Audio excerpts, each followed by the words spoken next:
Students की demand आ रही थी पार्शियल डिफरेंशियल इक्वेशन की कि फर्स्ट और सेकंड यूनिट भी अपलोड कीजिए। हमने थर्ड और फोर्थ यूनिट कर दी है कंप्लीट, आप देख सकते हो उनको। तो आज हम स्टार्ट कर रहे हैं फर्स्ट यूनिट। देखो फर्स्ट यूनिट क्या है। अब देखो हमारे मैथ का नाम ही क्या है, partial differential equation. Second semester में हमने पढ़ा था ऑर्डिनरी डिफरेंशियल इक्वेशंस। ऑर्डिनरी और पार्शियल डिफरेंशियल इक्वेशंस में क्या फ़र्क है। ओडी में हमारे पास क्या था कि हमारे पास है ना सिर्फ जो डेरिवेटिव है वो टोटल डेरिवेटिव था। हमने ऐसे ही पढ़ा था, सपोज करो d y by d x, d z by d x, कुछ भी हो, मतलब इस तरह से पढ़ा था। इसका मतलब क्या होता है कि जो हमारे पास इंडिपेंडेंट वेरिएबल है ना वो एक ही है, मतलब कि जो ऊपर वाला वेरिएबल है वो सिर्फ इस वाले वेरिएबल का ही फंक्शन है। हम ऐसे लिख सकते हैं कि y is the function of x, तो हम इसका टोटल डिफरेंशिएशन कर सकते थे।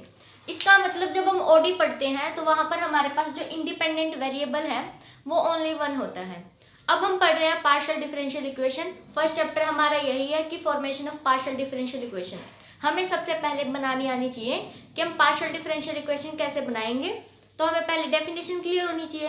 तो डेफिनेशन के लिए क्या करते हैं, हम एक ऐसी इक्वेशन जिसके अंदर हमारे पास एक से ज़्यादा इंडिपेंडेंट वेरिएबल अवेलेबल होंगे और उनके हमने डेरिवेटिव्स लिखने हैं। ठीक है, तो जो हमारे पास इक्वेशन होगी उसके अंदर हमारे पास क्या होंगे, डेरिवेटिव्स होंगे of dependent variable with respect to independent variable. लेकिन जो हमारे पास इंडिपेंडेंट वेरिएबल्स होंगे वो वन नहीं होंगे, वन से ज़्यादा होंगे। ठीक है, एटलीस्ट टू होने चाहिए, टू से ज़्यादा भी चल सकते हैं। जैसे कि हम लिख सकते हैं यहाँ पर, सपोज कीजिए हमने लिखा z is the function of x and y। हमारा जो z है वो किस किस का फंक्शन है, x का और y का। तो अब हम इसका टोटल डिफरेंशिएशन नहीं लिखेंगे, यहाँ पर पार्शियल लिखेंगे। अगर मुझे z का विद रिस्पेक्ट टू x करना है तो curl z by curl x। इस कर्ल का मतलब क्या होता है कि हम क्या कर रहे हैं, सिर्फ with respect to x differentiation कर रहे हैं।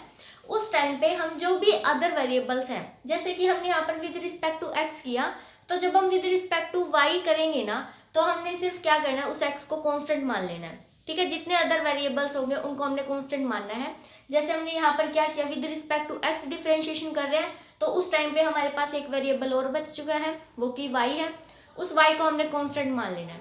जब हम with respect to y differentiation करेंगे curl z by curl y, तो हम क्या करेंगे उस टाइम पे विद रिस्पेक्ट टू x, मतलब कि डिफरेंशिएशन नहीं होगा, x को हम एज ए कांस्टेंट ट्रीट करेंगे। क्लियर? ठीक है, कुछ क्वेश्चंस आएंगे फिर हम आपको और भी अच्छे से समझ में आ जाएगा।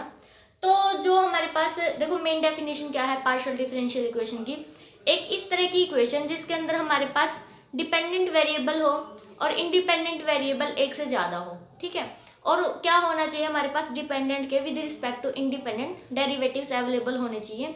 उस इक्वेशन को हम क्या कहते हैं, पार्शियल डिफरेंशियल इक्वेशन। क्लियर? तो उसको अगर हम वैसे देखो शॉर्ट फॉर्म में लिखना चाहें तो किस तरह से बनेगी वो, कोई भी हमारे पास फंक्शन होगा उसके अंदर देखो, जैसे मैंने अभी लिखा था कि जो z है वो हमारा फंक्शन हो सकता है x का एंड y का। तो अगर मुझे कोई भी इक्वेशन लिखनी है तो उसके अंदर क्या क्या अवेलेबल होंगे, z, x, y, ये तो होंगे ही।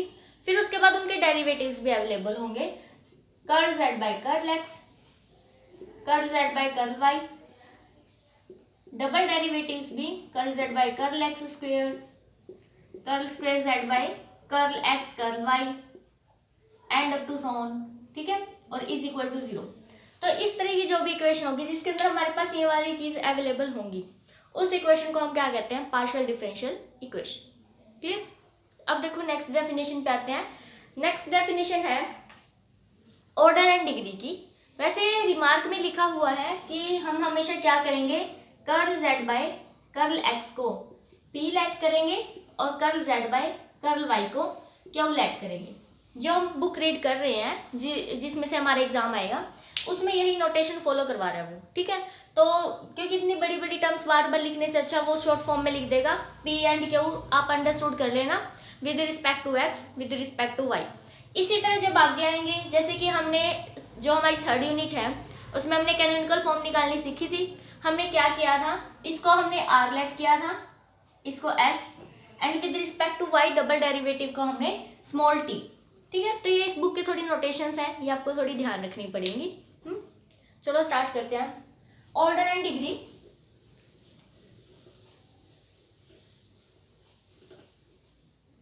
अब देखो ऑर्डर क्या होता है और डिग्री क्या होती है। फर्स्ट लिखते हैं हम ऑर्डर और डिग्री। ऑर्डर का मतलब होता है कि जो हमारे पास पार्शियल डिफरेंशियल इक्वेशन है उसके अंदर उस जो डिपेंडेंट वेरिएबल है उसके डेरिवेटिव्स अवेलेबल होंगे, उसका कितना हायर ऑर्डर डेरिवेटिव अवेलेबल है। ठीक है, सपोज करो मैंने एक इक्वेशन लिखी curl z by curl x प्लस z इज इक्वल टू 0। अब यहाँ पर आप देख सकते हैं कि z का ना सिर्फ एक बार डिफरेंशिएशन हो रहा है। ठीक है, तो इसका ऑर्डर हो गया 1। तो अगर मान लो मैंने इसके साथ ये भी लिख दिया तो अब कितनी बार डेरिवेटिव्स हो रहा है इसका, हायर बार। ठीक है, उसने कहा कि हायर ऑर्डर निकालो, कितनी ज्यादा बार डिफरेंशिएशन हो रहा है। यहाँ पर 1 टाइम्स हो रहा है, यहाँ पर 2 टाइम्स हो रहा है, तो इसका ऑर्डर कितना हो जाएगा 2। आपको ये देखना है कि डिपेंडेंट वेरिएबल का with respect to independent variable कितने टाइम सबसे ज्यादा बार डिफरेंशिएशन हो रहा है। ठीक है, विद रिस्पेक्ट टू y भी हो सकता है साथ में, ऐसा कुछ नहीं है। सपोज करो ऐसे दे दिया प्लस में ये भी दे दिया तो भी कोई फर्क नहीं पड़ेगा हमको ना। देखो किसी का भी देखना है, चाहे x का हो चाहे y का हो चाहे x y मिक्स हो, ऐसे भी चल जाएगा। और भी कुछ देख सकते हैं आप, एग्जाम्पल अपनी तरफ से ले सकते हैं। मान लीजिए मैंने ऐसे लिख दिया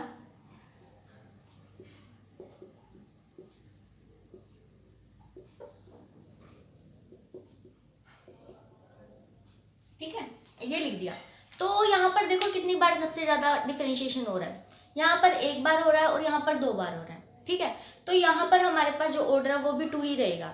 आपको ये नहीं देखना कि इसकी पावर कितनी है, उससे हमें कोई मतलब नहीं है क्योंकि डिफरेंशिएशन तो हमने एक ही बार किया। पावर 3 का मतलब ये तो नहीं होता ना कि हमने उसका डेरिवेटिव भी 3 बार कर दिया, ऐसा नहीं होता। हमने सिर्फ डिफरेंशिएशन देखना है, डिफरेंशिएशन कितने टाइम्स हो रहा है।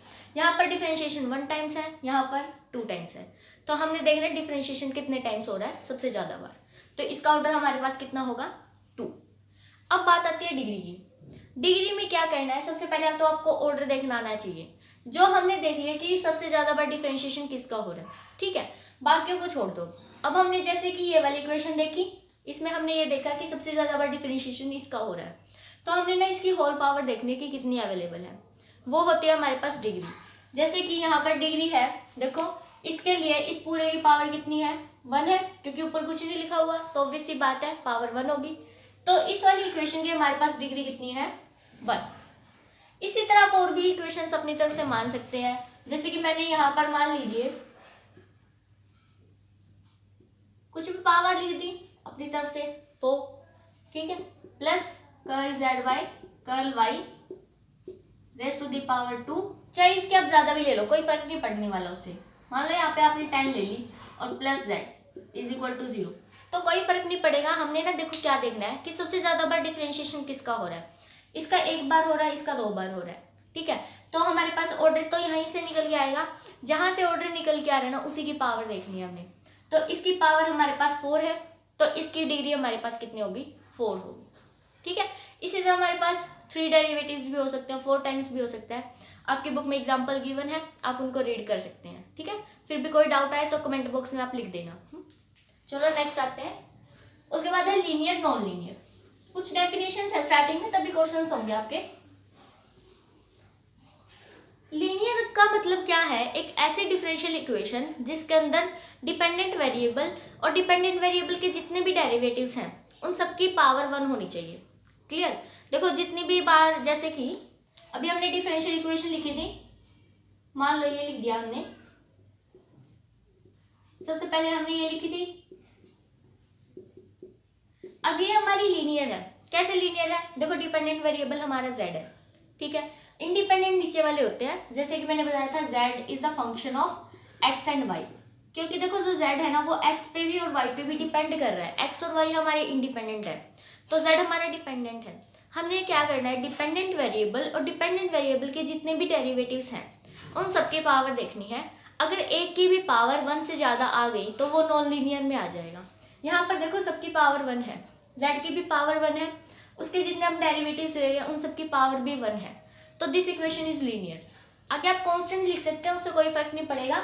मैंने यहाँ पर 10 लिख दिया और यहाँ पर 2 लिख दिया, कोई फर्क नहीं पड़ेगा, लेकिन हमने पावर देखनी है, पावर 1 होनी चाहिए।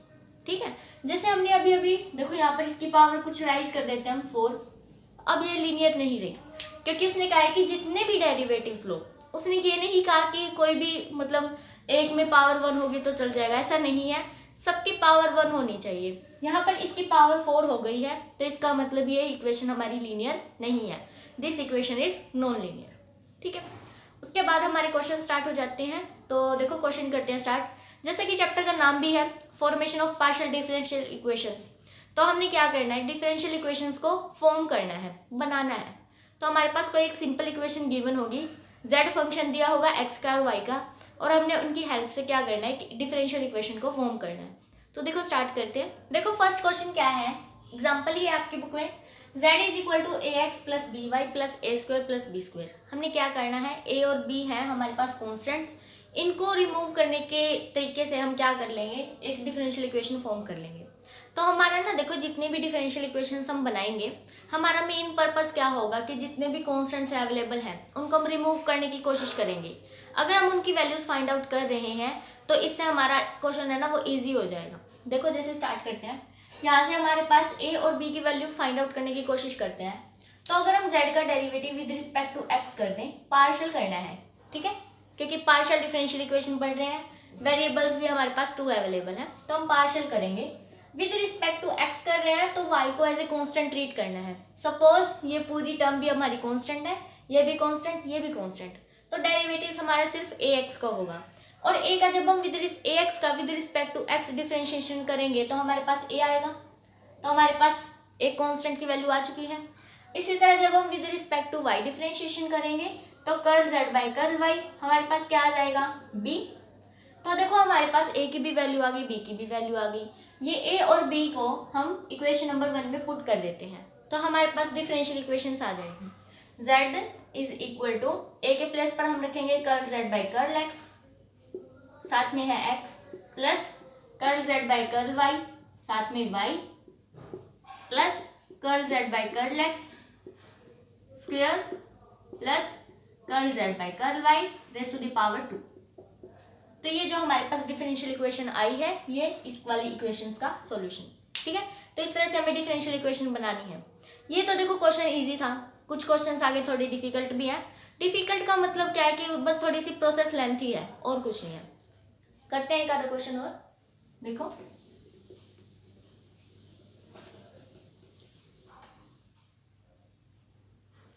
नेक्स्ट एग्जांपल है x minus H raise to the power 2 plus y minus K raise to the power 2 plus z square is equal to lambda square. और उसने ना देखो खुद ही कहा है कि आपको ना सिर्फ किस पे फोकस करना है, h और k को एलिमिनेट करने पे फोकस करना है, लैम्डा की तरफ ध्यान मत दो। क्योंकि देखो कांस्टेंट हमारे पास 3 है ना, कांस्टेंट 3 है, हम अगर तीसरे को भी एलिमिनेट करने की कोशिश करेंगे तो क्या पता अपना आंसर निकले ना। उसने खुद ही क्वेश्चन में कह दिया ताकि हम पजल ना हो जाए, उसने यही कहा है कि h और k को एलिमिनेट करना है हमें। तो देखो डिफरेंशिएशन कर देते हैं, विद रिस्पेक्ट टू x करेंगे तो क्या आएगा 2x माइनस एच, और अन्य वाले का करेंगे 1 हो जाएगा, plus with respect to x कर रहे हैं हम तो इसका 0 हो जाएगा। हमने कहा है ना जब विद रिस्पेक्ट टू x करेंगे तो y को एज ए कांस्टेंट ट्रीट करेंगे, इसका डेरिवेटिव 0। अब इसका करते हैं 2z curl z by curl x is equal to, ये हमारा कांस्टेंट पहले ही है तो इसका डिफरेंशिएशन 0 हो जाएगा। तो अगर आप इसको थोड़ा सा सॉल्व करेंगे ना तो x माइनस एच की वैल्यू कितनी आ जाएगी, minus z curl z by curl x, यहाँ आ गया। इसको इक्वेशन नंबर 1 मान लेते हैं, ये हमारी 2 आ गई। इसी तरह with respect to y differentiation करते हैं, विद रिस्पेक्ट टू y करेंगे सेम ऐसे ही आएगा, y minus k is equal to minus z curl z by curl y। अब हम क्या करेंगे, x माइनस एच और y माइनस के की जो ये वैल्यूज आई हैं इनको हम इक्वेशन नंबर 1 में पुट कर देंगे, हमारा आंसर आ जाएगा। तो देखो पुट कर देते हैं, हमारे पास क्या बनेगा, z square curl z by curl x का भी square plus z square curl square z by curl y square plus z square and is equal to lambda square. तो ये हमारे पास आंसर आ चुका है। इस तरह से हम डिफरेंशियल इक्वेशन बना सकते हैं। आप कुछ एग्जांपल्स ट्राई कर लेना, और कोई भी डाउट हो तो कमेंट बॉक्स में लिख के आप बता सकते हैं। मैं ट्राई करूंगी कि आपके सारे डाउट्स क्लियर हो जाएं। Thanks for watching.